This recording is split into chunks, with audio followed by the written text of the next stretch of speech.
અવાજમાં આપનું સ્વાગત છે।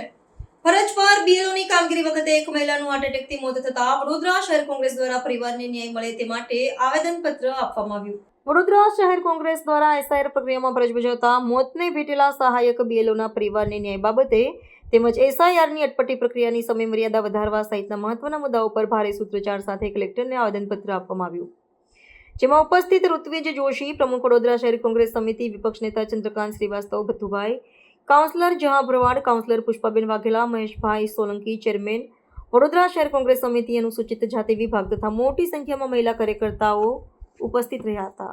કારણ કે બોલ બચ્ચન કરે છે, કોઈ 1200 લોકો ફિલ્ડમાં જોવા નથી મળ્યા, અને હોય તો જે રીતે બીએલઓ ના નામ નંબરની યાદી જાહેર કરી એવું મ્યુનિસિપલ કમિશનરને કહો કે ભાઈ તમે પણ કોર્પોરેશનમાં જેને જવાબદારી આપીને નામ નંબરની યાદી જાહેર કરો। કારણ કે આ લોકો વડોદરાની પ્રજાની મજાક ઉડાવી રહ્યા છે। આ ચૂંટણી પ્રક્રિયા જે લોકશાહીમાં આપણે મતદાન કરીએ છીએ, જે ચૂંટણી થાય છે, લોકોનો વિશ્વાસ હોય છે, પરંતુ આ લોકોની નિયતમાં ખોટ છે, અને એસઆઈઆરમાં અટપટી સિસ્ટમની અંદર તમે બીએલઓ પણ હેરાન છે અને પ્રજાજનો પણ હેરાન છે। ત્યારે કોંગ્રેસ પાર્ટી આ બધા મુદ્દા લઈને અમે અત્યારે આવેદનપત્ર આપવા આવ્યા છે। અમારી રજૂઆત નાગરિકોની રજૂઆત છે। બીએલઓને જે રીતે હેરાન કરીને એમના ઉપર પ્રેશર પ્રેક્ટિસ, હું મોટો ઓફિસર છું એટલે તારે આ કામ કરવું જ પડશે, એ પ્રમાણેની જે પ્રક્રિયા ચાલી રહી છે, જેમાં 2-4 જણના જીવ બી ગયા।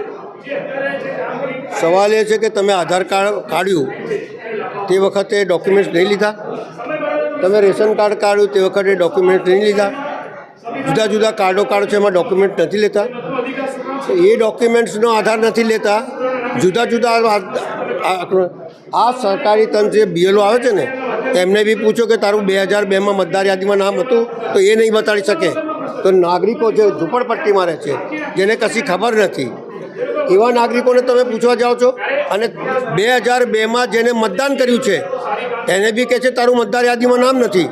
તો શું આ તંત્ર અહીંયા બેસીને એવા મતદારોને જે લોકો ખરેખર મતદારો છે એને બહાર કાઢવા માગે છે અને પોતાના મતદારો અંદર ઘૂસેડવા?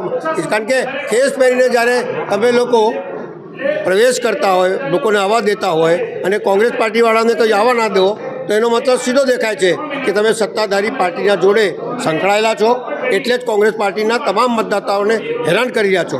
અને એ જ વાત છે કે તમે જે રીતે બીએલઓને મોકલો છો એ તમામ આધાર કાર્ડ હોય, ચૂંટણી કાર્ડ, રેશન કાર્ડ હોય, તમામ જુદા જુદા કાર્ડો છે, એનો બી આધાર લો અને તાત્કાલિક મતદાર યાદીમાં નામ દાખલ કરો। આ તો એવા મતદારો છે, ગયા વખત મારી પોતાની વાત કરું, આખા 2 બૂથ ઉઠાવી અને વોર્ડ નંબર 15માં નાખી દીધેલા, એના લીધે મારા 2 ઉમેદવાર હારી ગયા। એક ઘરની અંદર 8 જણ જો રહેતા હોય કે 4 જણ રહેતા હોય તો 2નો મત અહીંયા આપવાનું અને 2નો 2 કિલોમીટર દૂર આપવાનું।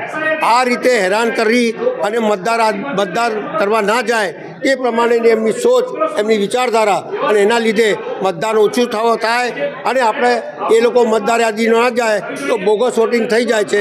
એ બિહારમાં બધે ઠેકાણે તમે જોયું છો કે માણસ જતાં પહેલાં બોગસ વોટિંગ થઈ જાય છે।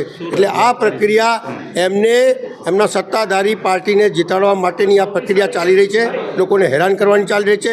નગરજનો જાગે અને પોતાનો મતાધિકારનો ઉપયોગ કરે, જેથી સત્તાધારી પાર્ટી જે રીતે જુલમ કરી રહી છે એની સામે લડવાની તક મળે।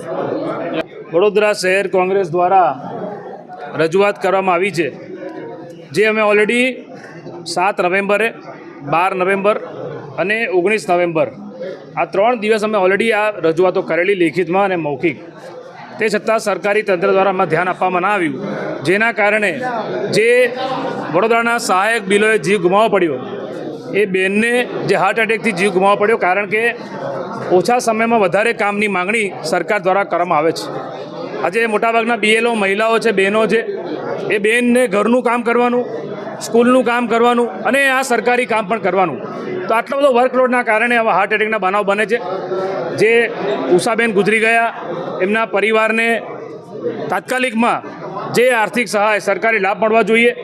અમે કાર્યક્રમની શરૂઆતમાં એ બેનના આત્માને શાંતિ મળે આપણે શ્રદ્ધાંજલિ પણ અમે આપી, અને અમે એમના માટે રજૂઆત કરી છે કે એ બહેનના પરિવારને આર્થિક સહાય અને સરકારી નોકરી મળવામાં આવે અને જે બીજા BLO શિક્ષકો કામ કરે છે જેને આરોગ્યની તકલીફ હોય એવા લોકોને તમે એમાંથી મુક્તિ આપો. બીજી સાથે સાથે એવું વાત કરી કે જે એકેડેમિક કામ ચાલે છે, જે લોકો એકેડેમિક વર્ક કરે છે એવા લોકોને પણ રજા આપો, કારણ કે કોઈ પણ એક જ કામ 100% તમે સમય આપો તો કોઈ એક કામ સારી રીતે થઈ શકે. પરંતુ આ સરકારી કચેરીઓ દ્વારા જે શિક્ષકોને જે 3-3, 4-4 કામ એક સાથે આપે છે જેના લીધે આ વર્કલોડ થાય છે. કોંગ્રેસ પાર્ટીની માંગણી છે કે SIR જે BLO અને વડોદરાની પ્રજાજનો માટે સરદર્દ થઈ ગયું છે, તો આવા SIRના તગલખી નિર્ણયો જે તમે લીધા છે એને તમે સમય મર્યાદા 4 નવેમ્બરથી 4 ડિસેમ્બર રાખી છે એની જગ્યાએ 3 મહિના સુધી એને લાંબામાં આવે. શેની ઉતાવળ છે આ લોકોને? અમને એવું લાગે છે કે તમે જુઓ કે વડોદરાની પ્રજાજનોને પણ આશ્ચર્ય છે. હવે કેટલા લોકો એવું પૂછે અમને કે ભાઈ અમે વર્ષોથી વોટિંગ કરીએ છીએ, અમારું નામ નથી, આખી સોસાયટીના નામ નીકળી ગયા છે.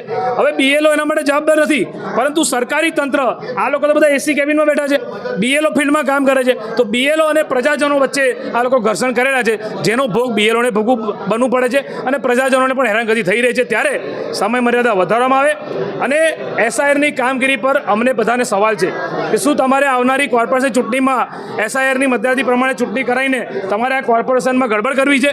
કારણ કે વડોદરામાં ભાજપનો વિરોધ બહુ છે, પબ્લિક ભાજપથી કંટાળી ગઈ છે, થાકી ગઈ છે. ત્યારે આ ભાજપના નેતાઓએ ભેગા થઈને આખું ષડયંત્ર, જે રીતે બિહારમાં 65 લાખ મતદારોના નામ નીકળી ગયા, એવી રીતે આ લોકો ગુજરાતમાં પણ આવનારી જે કોર્પોરેશન અને જિલ્લા પંચાયતની ચૂંટણીઓ થવાની એમાંથી આ SIRના નામે આ લોકોના મત કાઢી નાખશે એવું લોકોને બીક અને ભય પણ છે.